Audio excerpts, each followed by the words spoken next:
पृथ्वीराज चव्हाणांचा गौप्यस्फोट. गोपीनाथ मुंडे काँग्रेसमध्ये येणार होते. भाजपा नेते गोपीनाथ मुंडे काँग्रेसमध्ये येणार होते. त्यासाठी मी मुख्यमंत्री असताना गोपीनाथ मुंडे आणि अहमद पटेल यांच्या गुप्त बैठका झाल्या होत्या. गोपीनाथ मुंडे यांनी मंत्री करण्याची अट घातली होती. मंत्रीपद द्या, अन्यथा नागपूरचे दोघे मला निवडून येऊ देणार नाहीत. सोनिया गांधी यांनी प्रवेशाला परवानगी दिली, मात्र तत्कालीन पंतप्रधान मनमोहन सिंग विरोधी पक्षातला खासदार आपल्याकडे घेऊन मंत्री करणार नाही अशी भूमिका घेतल्यानं प्रवेश झाला नाही. या सर्व घडामोडीत मी पंतप्रधानाकडे न जाता मी थेट सोनिया गांधी यांच्याकडे गेलो याचा पश्चाताप होतो, असं माजी मुख्यमंत्री पृथ्वीराज चव्हाण म्हणाले. पाहूया ते काय सांगतात. तर ती मला माहित नाही काहीतरी केली पण एक गोष्ट आता तुम्ही प्रश्न विचारला सांगतो. मी त्यांच्या पिताजींना आम्ही काँग्रेसमध्ये घ्यायचा प्रयत्न केला. मी मुख्यमंत्री असताना गोपीनाथ आमचं सगळं ठरलं. सोनिया गांधींची परवानगी घेतली. त्यांनी माझ्याकडे मत मागितलं की मला राजीनामा द्यावा लागेल मला खासदारकीचा, पण मला मंत्री करा कारण मला पोटनिवडणूक लढावी लागेल. आणि दोघं म्हणजे भाजपची नागपूरचे दोघं आहेत, ते मला काही निवडून देणार नाही. तिथं त्यावेळेला जातीवादाचा विषय होताच. मला मंत्री करा. मी त्यांच्याशी बोलताना सांगितलं, म्हटलं काय हरकत नाही, म्हटलं कॅबिनेट मंत्री तर एकदम शक्य होईल कारण माहिती म्हटलं राज्यमंत्री स्वतंत्र प्रभाग करता येईल. आमचं सगळं ठरलं. ते गुप्तपणे आले.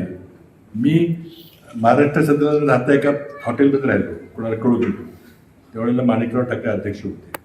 आमचं सगळं ठरलं. रात्री गुप्त 2 वाजता बैठका झाल्या अहमद पटेलच्या. आमच्या मॅडमची परवानगी घेतली आणि ते त्यावेळेला भाजपचे विरोधी पक्षाचे उपनेते होते, मोठ्या पदावर, पण अत्यंत अस्वस्थ होते. ते काय काय सांगितलं मला ते काय बोलणार नाही. ते म्हटले मला हे दोघं मला निवडून दिसणार नाही. कोण? नागपूरमध्ये. म्हणून म्हटलं मला काहीतरी पद द्या. तर मी म्हटलं ठीक आहे. मी तेव्हा पंतप्रधान कार्यालयाचं राज्यमंत्री आधी होतो, नंतर मुख्यमंत्री होतो. हे मुख्यमंत्री असतानाची गोष्ट झालं. मी नंतर मनमोहन सिंग यांना भेटायला गेलो. तर माझी आयुष्यातली राजकीय सर्वात मोठी चूक झाली ती की मी पंतप्रधान न विचारता सोनिया गांधींना विचारून हो म्हटलं चला जमेल. पंतप्रधानांना बोलवलं. म्हटले तू हे परस्पर त्यांना आश्वासन दिले का? लगेच लक्षात आलं. म्हटलं हो नाही, मी मॅडमला विचारलं पण तुम्हाला विचारायचं चुकत झाली नाही. तर म्हटले एका भाजपच्या सत्ताधारी विरोधी पक्ष गटनेत्याला आपल्या पक्षात घेऊन त्याला मंत्री केलं, ती लाच दिल्यासारखे मी बिलकुल करणार नाही. पहिल्यांदा ते माझ्यावर रागवले.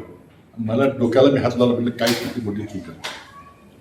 आणि मग नंतर आलो. म्हटलं आता काय मार्गच नाही ना, विचारायला पाहिजे होतं ना. माझी मोठी चूक झाली. शेवटी मंत्रिमंडळ करायचा अधिकार कोणाचा असतो? सोनिया गांधींनी मान्यता दिली ठीक आहे, पण शेवटी मंत्रिमंडळ ते करतात. मी काय बोलावं, मी कुठं लपवतो मला कळत. मी आलो आणि शेवटी सांगितलं सॉरी, ते काही शक्य होणार. म्हणजे फक्त एकच मला वाक्य बोललं, ते माझ्या आयुष्यात तरी विसरणार. मला म्हटले तुम्ही माझा राजकीय खून केला. तुम्ही माझा राजकीय खून केला होता. वस्तुस्थिती होती. कोणी बोललो नाही, काय बोललो काही ठिकाणी पण वस्तुस्थिती. पंकजा ताईंचं नाव काढलं म्हणून सांगितलं. ते मला माहित नाही.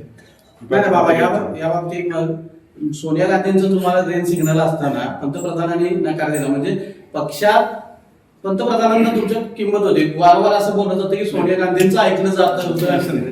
पक्षात घ्यायला सोनिया गांधींनी मान्यता दिली. त्या पक्षप्रमुख होते. मंत्रिमंडळ करायचा अधिकार पंतप्रधानांचा. हा म्हणजे त्या पदाचा मान पंतप्रधानांचा तसं नाही, वरून यादी येईल देईल असं नाही. म्हणजे मला तो प्रसंग सांगावा असं युवकांना वाटतो. ती मोठी गोष्ट. मला इतकं म्हणजे मेल्यासारखं झालं की आपण काय केलं. आता स्वाभाविक होतं. मला विचारलं पाहिजे. माझे बॉस होते तिथे, म्हणजे आधी होते, आता मी मुख्यमंत्री होते. विचारलं पाहिजे की असं करूया का. तिथंच नाही म्हटलं तर विषय संपला असता.